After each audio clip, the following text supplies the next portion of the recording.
Welcome back to the Tennissippi States Only Challenge here on Madden 25, where we are in Season 3. And it's been a year where we are still trying to build upon a rough start. It's been the case every single season so far, starting 0-3.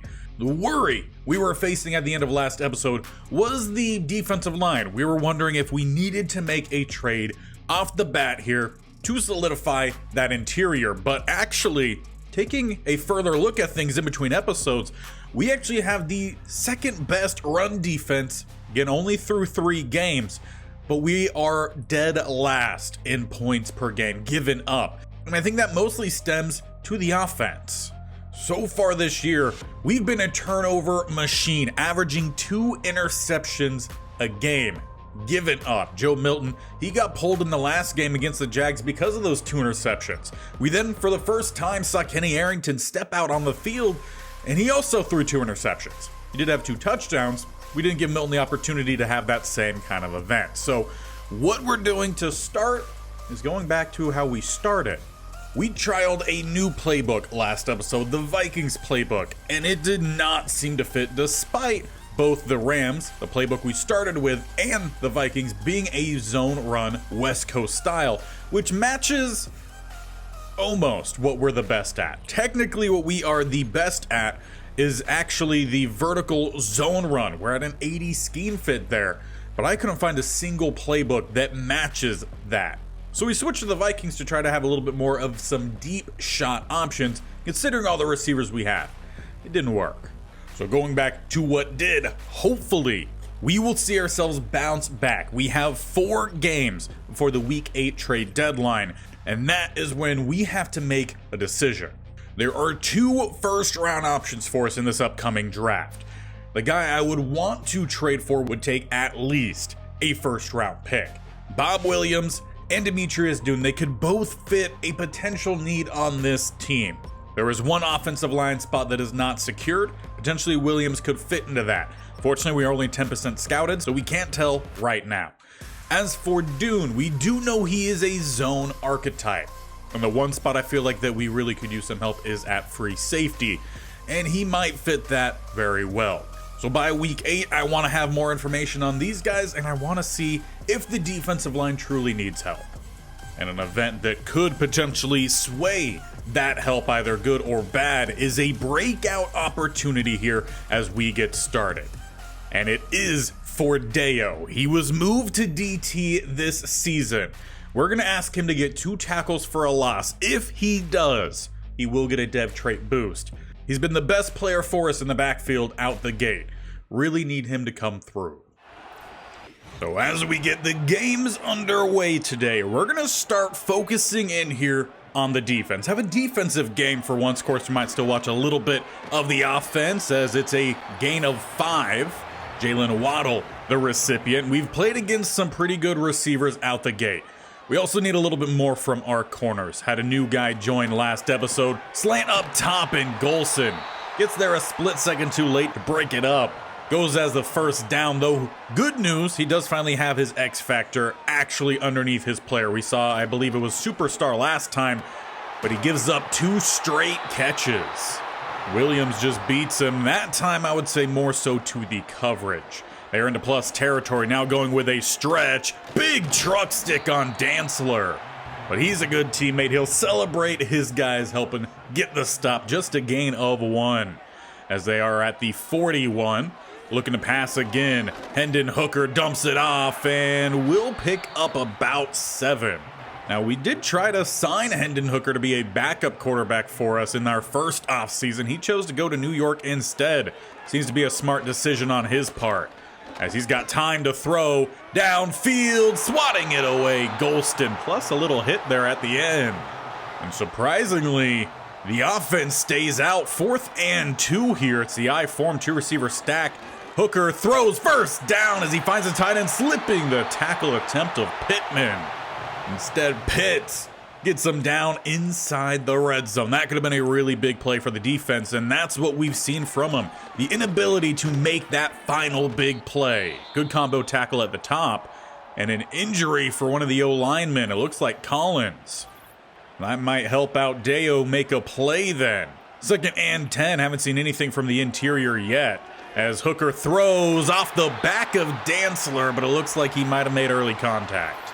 Unfortunate call there. Dantzler has had to move around a lot with his defense. He played safety last year, slot corner this year. Play action for Hooker. He switches back towards the top, and Nathaniel Watson will get the sack, dropping him back at the 20. Big loss there for the Giants. They make it 2nd and goal, just under 20 yards to go to the end zone. Hooker looking to make up for it here, throws it up top and finds Pitts. Watson there in coverage, limits it, but they do get to the 14. Still a 3rd and long here. I wonder if they would settle for a field goal. We might find out. A little bit of some pass rush from the rookie, stepping up, and Hooker down to the 2. After all of that, the defense ends up bending, but we do force a field goal attempt, this one at the 9. And it's drilled. And as we were going through, there's one of the TFLs, as long as they count it correctly. Deo on the next defensive drive gets the sack and forces the punt. And coming off a 27-yard grab for Mingo, now we're set up inside the 15. We are still missing Jalen Hyatt to start this episode. He suffered an injury last time. And of course, with us also trading away more, it's DK, Mingo, and Juwan Jennings who gets the catch, no, drops it. And it's definitely a different group of receivers than we had last season. A bunch of them down to the bottom, one up top, Knox at tight end. Under pressure, gets the ball out. No, Knox was at the bottom. Who did we have at the top? Doesn't matter. We get ourselves into the end zone. Dawson Knox gives us the lead. Well, the offense takes advantage of the play from Deo. Now we need the defense to step back up as we're approaching the 2-minute mark. It's a read option. Hooker takes it up top and will gain about 5. The safety / corner we traded for last time helped get the stop, and inside the 2-minute mark now, some pressure. They do get it out in the halfback screen with some blocking in front. 1st down. A tight game so far here. Just need our defense to keep making plays. We've got the double A gap look. They're down at the 26. We drop back into coverage. Up top, and a one-hand grab at the sideline. They do not say the feet were in bounds, though. So Dantzler will get a little bit of some help then. 2nd and 10. Hooker in the backfield. Throwing across the middle this time. It's definitely a catch. 1st down inside the 15. I'll leave them just over a minute left. Plenty of time to find the end zone. Both teams have 3 timeouts. And defense get a stand here. Big hit across the middle. I believe that was Richardson. Another corner we turned into a safety. As mentioned, the safety group needs a little bit of some work. 2nd and 10. Drop back pass here. Hooker is going to step up right down the middle and slide down in front of Pittman.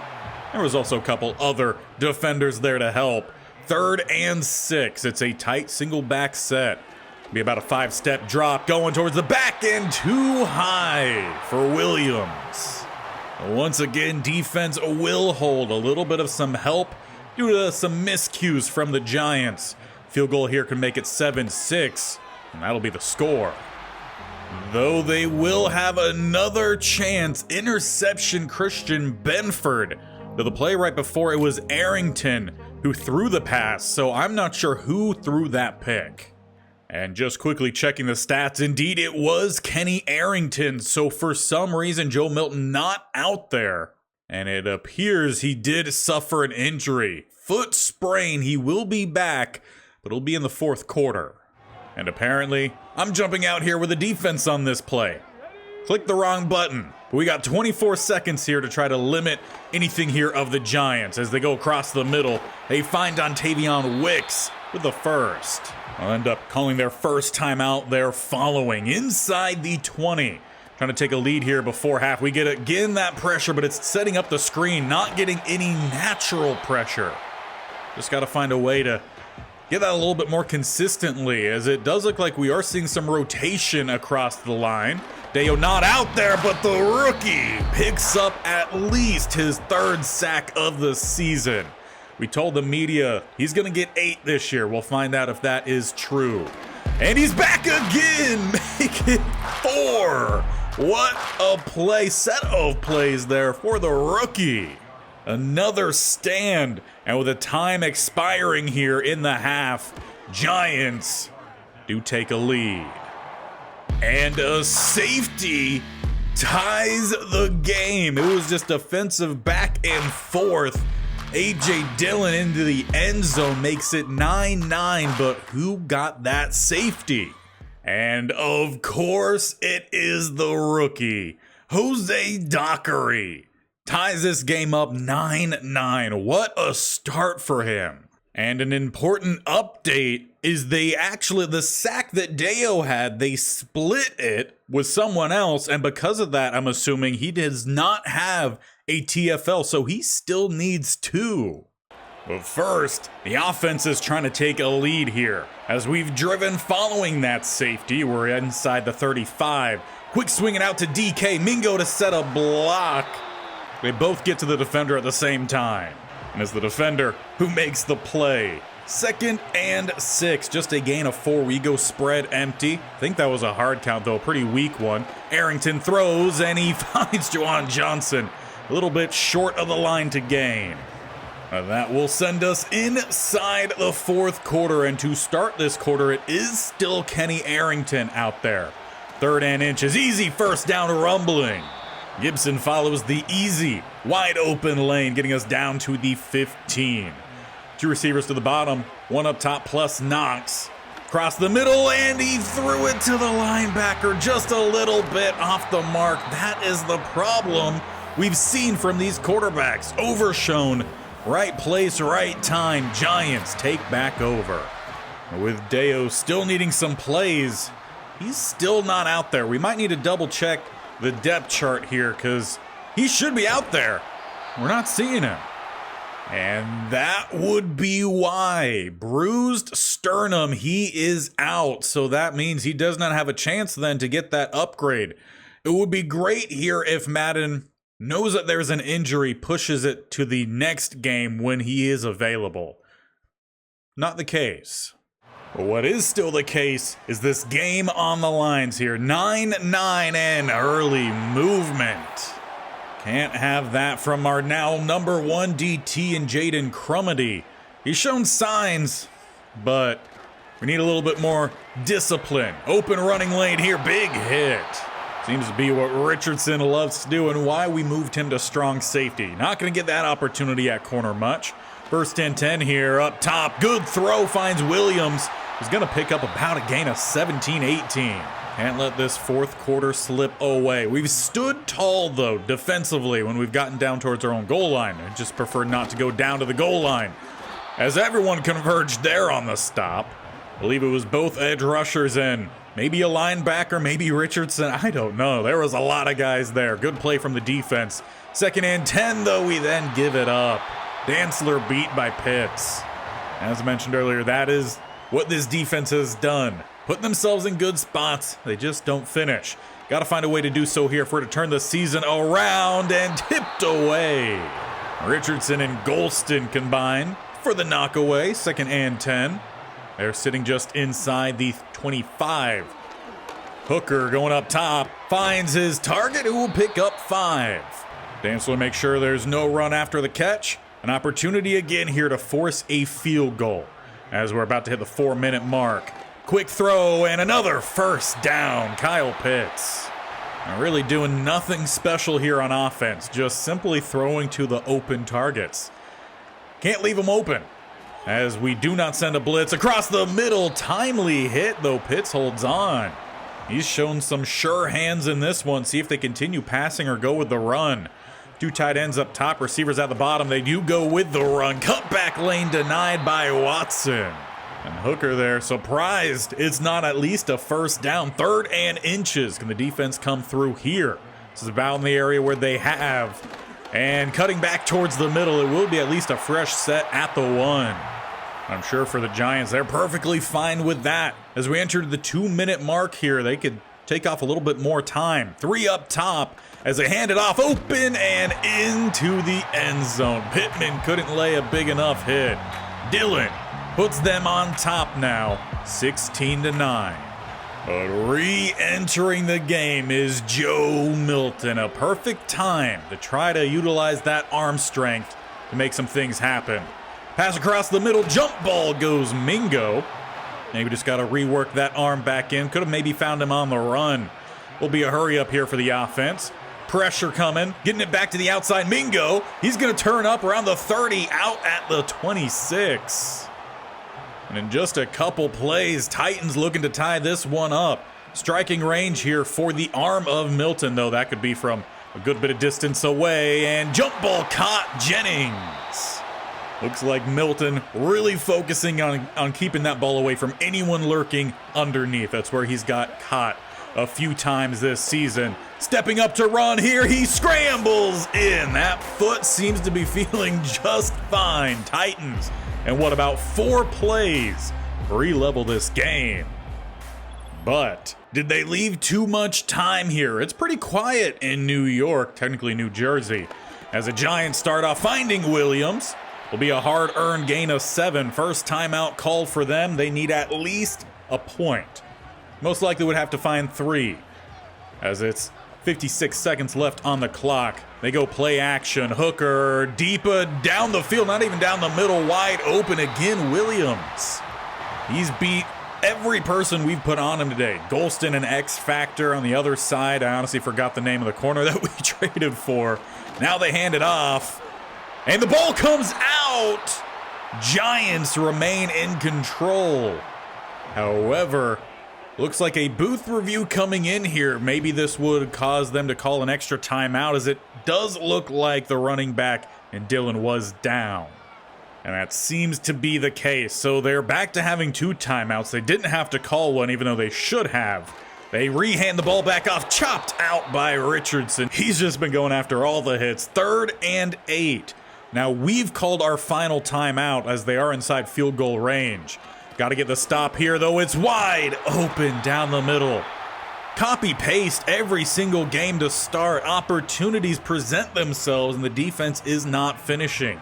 That time, there was no one across the middle for the defensive line. We really could have used Deo out here. But the Giants have ran this clock down, and as time expires, they find their win. Last second field goal. That's really all we gave up in this game defensively, was field goals. That time we just didn't get any sort of points. Consistency from the offense. Or could that have been because we didn't have our quarterback?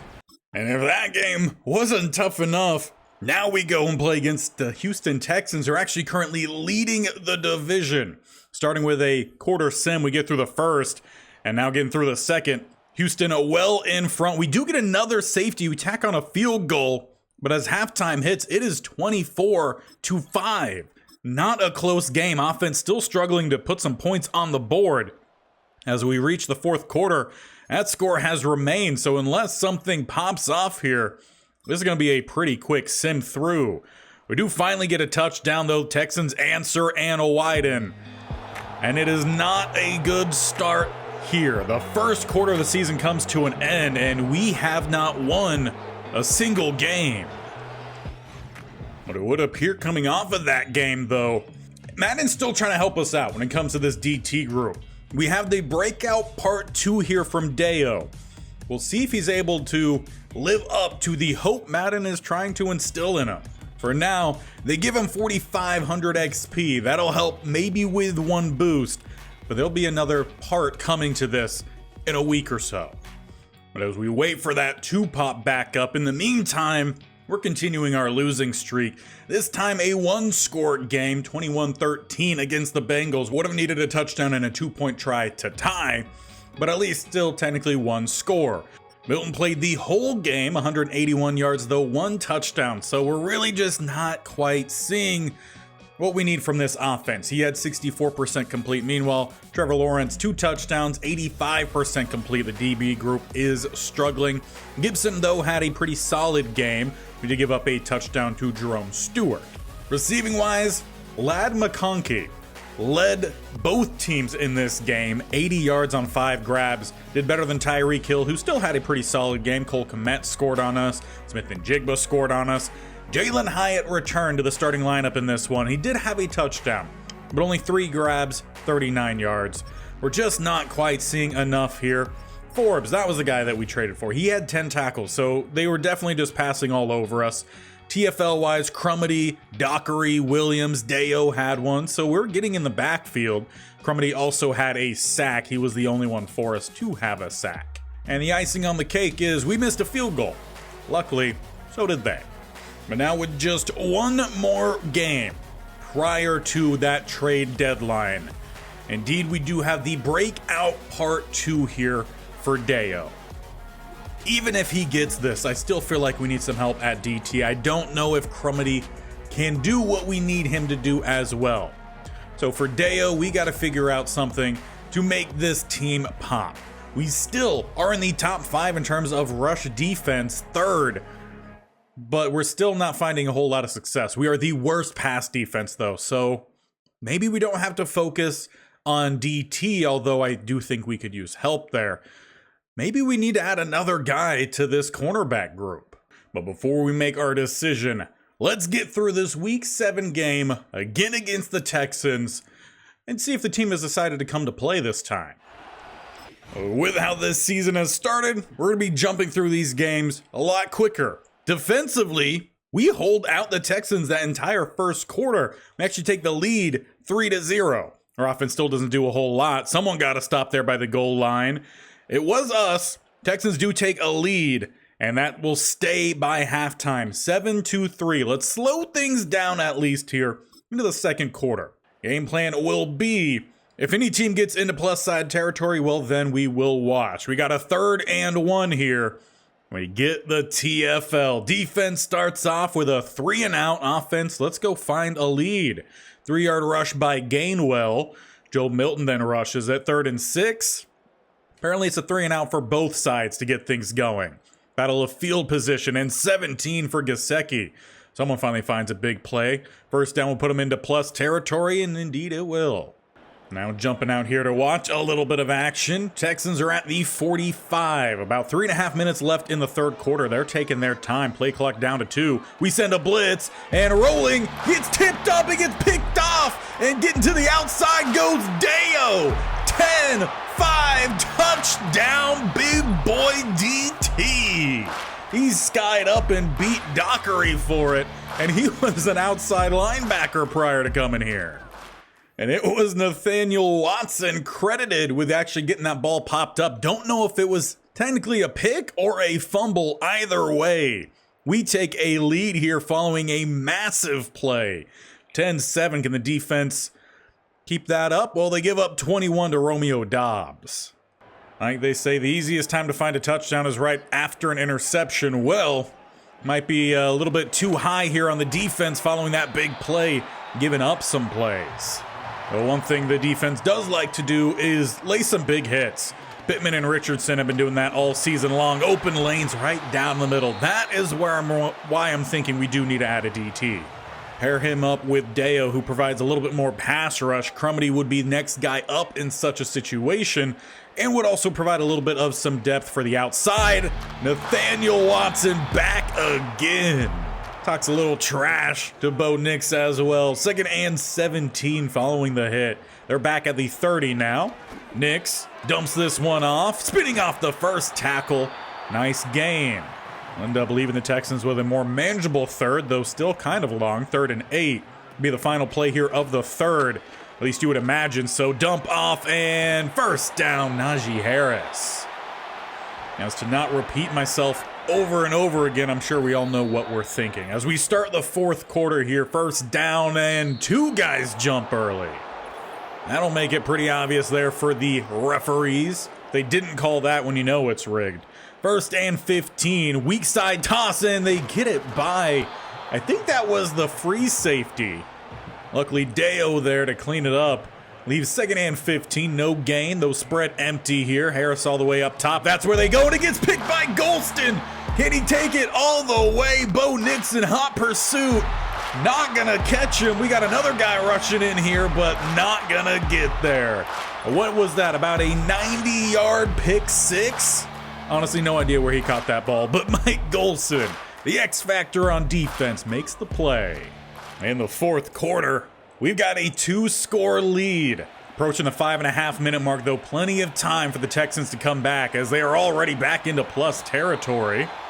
Nick's just shy of 250 throw. He's got a touchdown and an interception, so that did not count the earlier defensive score as an interception. It was a fumble, but Nick's trying to shake off all of that and bring his team back here inside 5 minutes. They're at about the 25. He's making a change at the line, sticking with the passing game, and squeezing it in between both Richardson and Golson, though his receiver pays the price.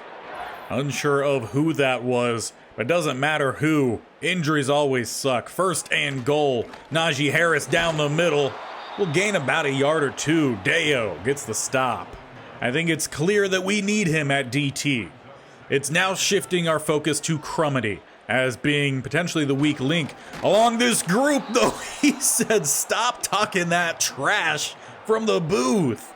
Huge TFL there, 3rd and goal. Knicks.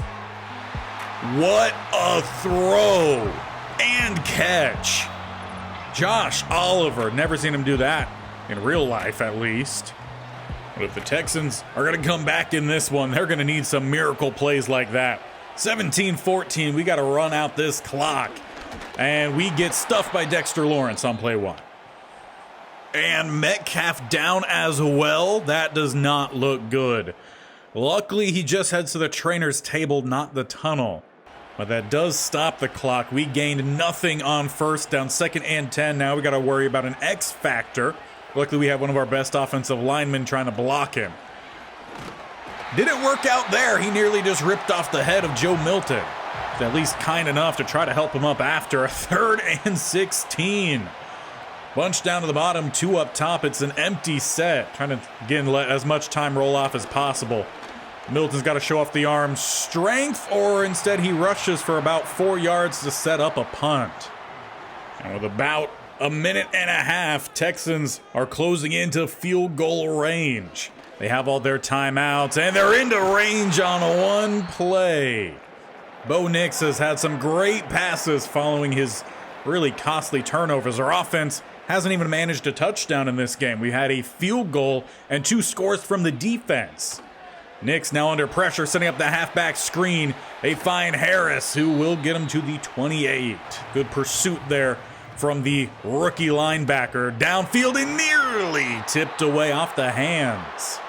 Hilton comes in at corner to help make a play. 3rd and 5. But to really use a stop here from the defense. They hand it off. Harris down the middle.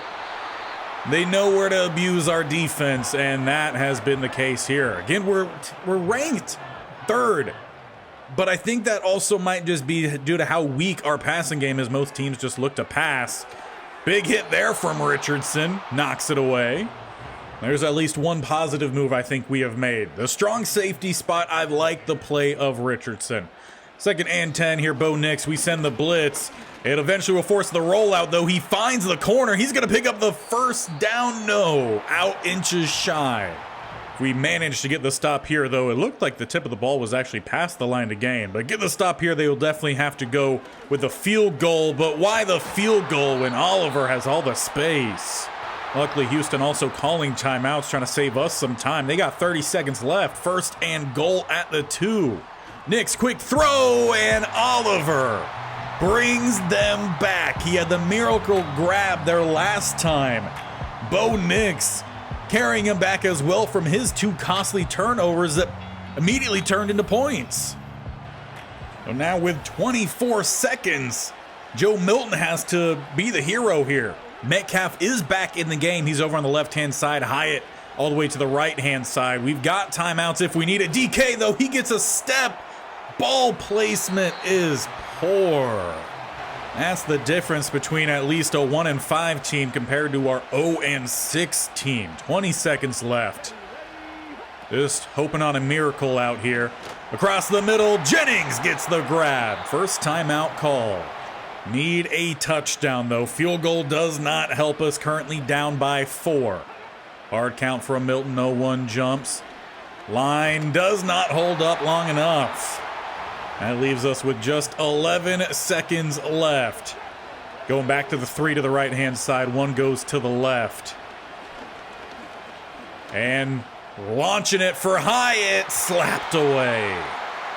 Well, we know that Milton has the arm, and we have the blocking as well, as it's going to be Hail Mary attempt.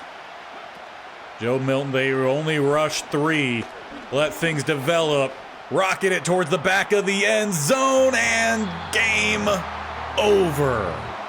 We were up 17-7 midway in the 4th. We lose 21-17. I think that is a great statement for this season so far.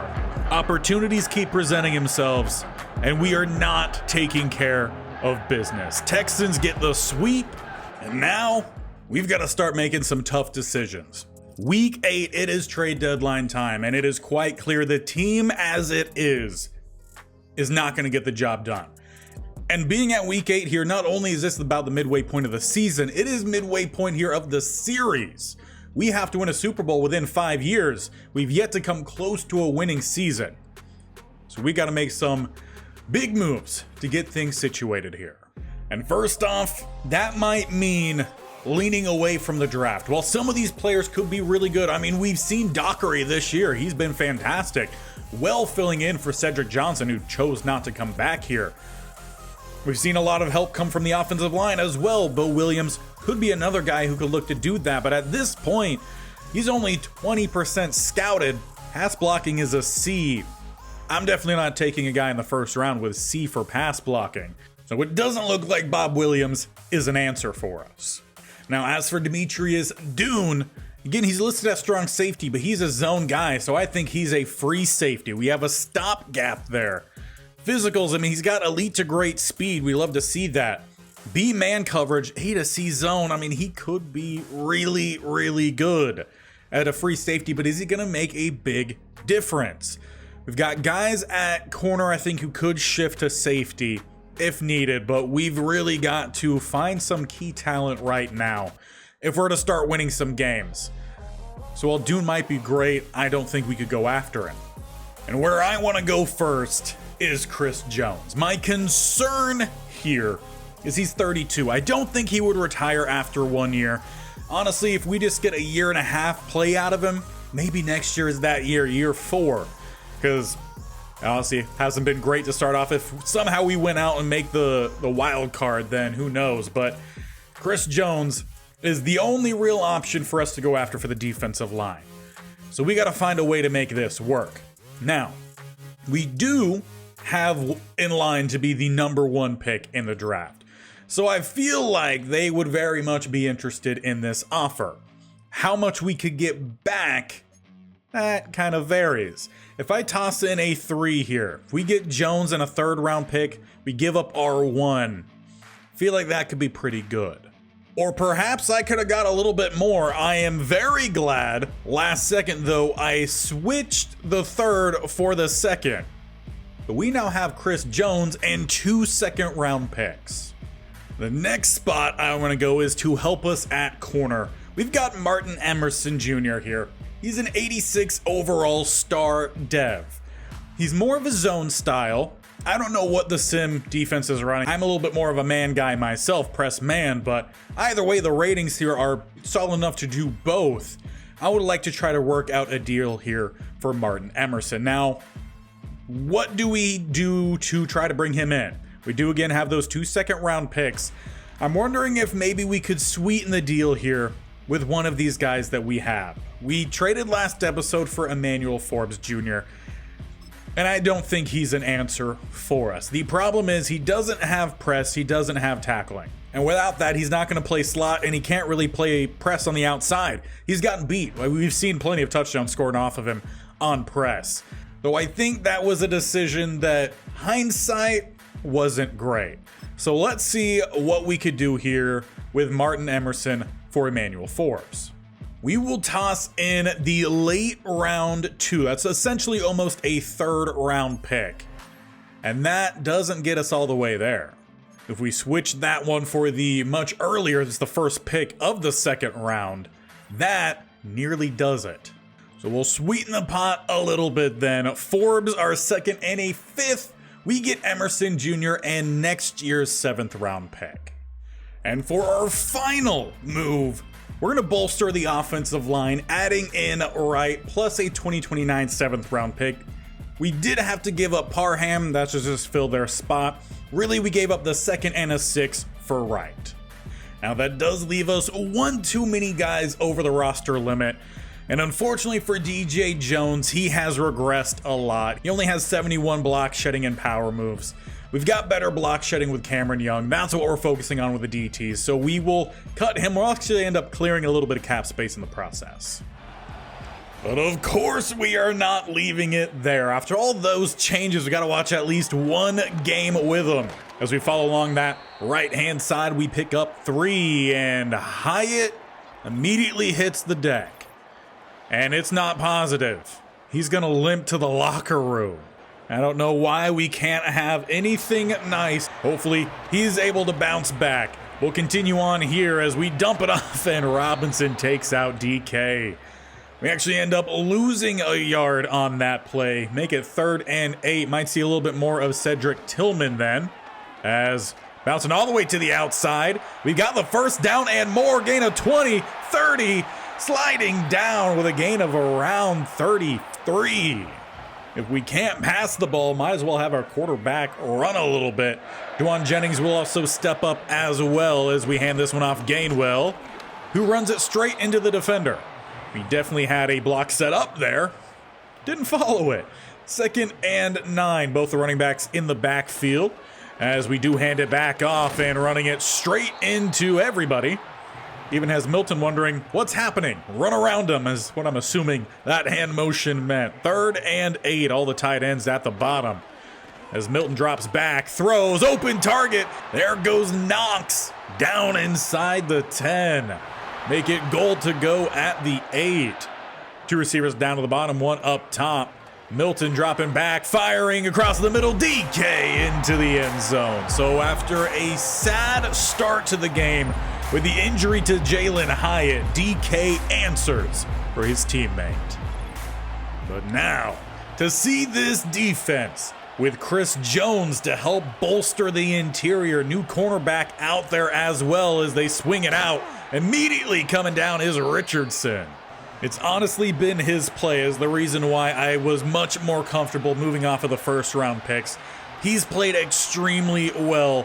Will still leave us a question at 3 as Emerson gets his first tackle here with the squad. 3rd and 7. Can we finally make the plays here on 3rd down? It's trips up top, 1 below. Plenty of time. The rolling, throwing, out of bounds. Defense gets the stop. And after 3 straight 15-plus yard grabs, 2 from Jennings, 1 from DK, we are down to the 27. Trying to start off on a roll here. Milton gonna go across the middle. He's got a wide open target and chopped down. Mingo at the 1. Oh, could you have imagined the play call if he went airborne there? Diving in, that would have been great. Goal line set now. Offense goes to the right-hand side. Shaking, bacon, Gainwell. We take a 2-score lead here. Fantastic start, trying to continue it. We jump to the start here of the 2nd quarter. Commanders finally into plus territories. They go play action. Pass down the field. Golston breaks it up. That'll leave him 2nd and 10, then back at the 41. 3 options down below, 1 up top. They do go down below, finding one of their tight ends. That's Lucas's 2nd grab, leaving his team with a 3rd and 5. 2 receivers up top, 1 below. They do have an X factor in the slot. Pressure, Chris Jones. That's not a sack, but it will force a punt. What a good punt it was. We start back at our own 6. Coming out with the I form, and Gainwell picks up 3. That'll help his average, only averaging 2 yards a rush so far. Again, not really essentially built to be a running offensive line, more so pass blocking, and off the back of Crosby. Potentially with a little bit more knowledge of off-ball backer. He turns around, he gets a pick. 3rd and 7 then. Milton up top, 1st down. DK chopped out again. Just waiting for one of these receivers to hurdle a dude. 1st and 10 now at the 20. with a tight look here. Play action again from Milton. Line holding up for the deep shot downfield into triple coverage. You're telling me no one else was open? All for a deep shot. Don't take me wrong, but not one into triple coverage. 2nd and 10. As we go play action again, pick up the blitzer, finding an open pass. There goes Knox. Good stiff arm and out at the 45. Now, obviously, we did just add 3 guys 80 plus overall, 81 plus overall. That's going to be a huge boost to this team, and we're already seeing it take effect. Though Gainwell does not gain well. Stuck with his average of 2 yards a rush on that one. With now a tight look here, 2 receivers up top, 1 below. Inside 4 minutes left this half. That's much better blocking. Gainwell chucks off the tackle. He's at the 20, the 10, 5. Crosby won't stop him. A 3-score lead bursting out of nowhere following all the big trades. But the Commanders trying to quiet things down here in Nashville. They are down to the 14. They had 2 big passing plays. One went to the Stanford man and Michael Wilson. I honestly forgot who the other guy was as Watson gets the stop. But whoever it was, it does have the Commanders moving. 2nd and 12. Daniels up top, getting the catch. Emerson not able to jar that one free. They've got a 3rd and 1 at the 5. Daniels deep drop from shotgun. Touchdown pass. Commanders finally answer back here, make it 21-7. But they did still leave this hot offense with 1:40. 3 timeouts. We're jumping out here with this group to see what we can get done. Coming across, we got Mingo. Good block downfield. And that'll set us up not calling any timeouts yet. Still over a minute left in this one. To the outside, Knox gets the catch. Good hit. And with it, Knox will get up a little bit slowly. They were aiming for the ball there. Now changing up the look, under center goes Milton. High ball here, DK, good grab down to the 20. At time ball placement on the money for Joe Milton. Coming out with a spread look here now, 2 to the right-hand side, DK to the left. Got double coverage that way, toss this one up for Jonathan Mingo. Big hit, well done. Use the back of the end zone to the corner's advantage. I'd love to see some plays like that from the defense. Milton changes things up, sends the running back to the left-hand side. Coming across, put it out in front of Mingo, and he's down to the 5. Great job answering back from that hit from Mingo. Now 1st and goal. We've taken essentially no time off the clock here as it's an RPO for Knox, dragging 2 defenders into the end zone. You score, we will answer back. Going up by 3 scores, and in fact, we might be able to raise that even more. Dantzler now gets the pick. We started the 15. If we thought 21 points was a nice cushion, how about trying to find 28? As we still have all of our timeouts. Stepping up in the pocket, across the middle, Mingo on one play I mentioned earlier. Easiest time to find a touchdown is following a pick. That's what we did. And with that nice cushion, we're going to get through the 3rd quarter here, 35-7. No one scores in that quarter, so we'll slow things down again. Doesn't mean we're going to jump straight on into it as the offense is driving to drop in a 3rd and 4. But you know I'm not going to miss the opportunity here to try to see this team do something special.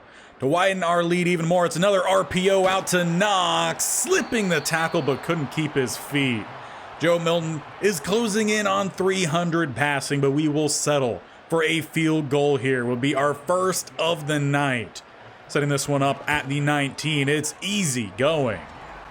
Unfortunately for those Commander fans, not quite the case today, but they do get helped out with a big penalty. It was on Pittman, our rookie. Setting him up, now down inside the 10, almost inside the 5. Daniels has only led his team to 1 touchdown today, though they might be able to find another. 1st and goal at the 6. They send their number 14. I can't tell if that's a tight end or a receiver, but down the middle, ground and pound for a gain of about 2. You could already tell this team feeling different than how they were playing prior to all those trades. That's why occasionally it's really important to just go ahead and pull those moves. Commanders do get back on the board here, eating into the massive deficit. But even the best teams give up some plays. Not that we're the best. We're 0-7. We're going against the 2-6 Commanders here, trying to fight our way back. There's a sack from Deo. We play like this throughout the remainder of the season. Who knows? Maybe there is a very small, like 1% chance we squeeze in as a wild card team. It would have to be that 7th seed. But really, that would have to go with us winning out. 3rd and 5 here. Commanders trying to find some late game momentum as they throw downfield, and good catch. But that is not what we want to see. Now Deo is injured. And as we saw earlier with Jalen Hyatt, he too is heading through the tunnel. 1st and 10. It's a handoff. Commanders, while they may not win this game, they've at least knocked out 2 of our key players moving forward. We will obviously check in on those injuries at the end, and fingers crossed that they are short-term injuries, knock on wood as well. Chris Jones gets some pressure, quick throw. Really good job there from Watson to let his teammates come help him get that stop. 3rd and 11, Daniels up top and swatted away Emerson. We've seen plays from everyone we've added. The running game, I'm counting for the offensive linemen as well. 4th and game here. Daniels towards the end zone and knocked away Golson. The boys finally get their first win on the season, and it is in dominant fashion, 38-14. It was again against a 2-win team, but following those trades, that might get this team back into the season and hopefully make one good push moving forward. And the important news following that game is no injuries are lingering. So as we get going next time, we will have Jalen Hyatt and we will have Deo Odeyingbo. And in fact, we might even have another breakout opportunity for Deo. We'll find out again next time. It also maybe could be for that rookie edge rusher, of which we actually need to go check to see if we have unlocked all of these dev traits. The offensive line in its entirety is a star dev. We've made a lot of progress with this group. No longer, though, is Clinton our highest rated. That now goes to Wright. But this is a pretty strong group. If the overall morale wasn't as bad, these ratings would be higher. Defensively, we did also find out that Pittman is a star dev. I was really hoping for superstar. I thought he could have gotten there, but not quite the case. Emerson is also a star dev. Don't know if I mentioned that in the trade. Dockery, though, he could use a nice boost as well, both him and Deo. He's played, though, very well so far his rookie year. Let's just jump in for a quick stat update on him. 12 TFLs, 3 sacks. So in the last half of the season, if our guess were to be correct, he's going to need to pick up 5 more sacks. And actually, that is wrong, because he had 2 sacks first drive of the season last episode. And this episode, we saw him get 2 sacks as well. So stats are missing for him. And as I just wanted to check to see if it was the same on the overall stats page, yes, it is. But surprisingly, Nathaniel Watson is actually currently tied here to be our sack leader with Deo. That's really surprising. Also surprising, Sam Williams really hasn't done much in terms of getting after the quarterback. Though as we saw, he actually has better block shedding ratings, and he's doing pretty well there with 9. He is second on the team, Deo with 8, and I'm sure Chris Jones is going to start racking some up as well. What I would love to see would be for us to also start racking up some turnovers. Only 2 interceptions so far this year. And that last game definitely was fantastic to see after a really bad start. We do now find ourselves still bottom of our division. We are 1-7. The Texans are surprisingly at the top, 6-2. Jaguars, if they can't bounce back, will not go for 3 straight. The Colts, they're about 3 to 4 games above us. I can't remember if we've played them yet this year. If we have, we obviously lost to them, so there'd be that half game in there. There's a chance, though, we could still try to climb out of this thing. We're just going to need the Texans and the Jaguars to also start dropping some games. But to make sure you see how this season comes to an end, as we will probably get through the remainder of the season next episode. Hit that bell icon on the bottom right, or scroll down, hit the sub button, and definitely tap that bell icon so you're notified of when these do go live. This series every single Tuesday and Thursday, Monday, Wednesday, Friday, stand for Cardinal Dynasty on College Football 25, as that season also seeing a little bit more success like we saw in that last game. So both teams, they're on the up.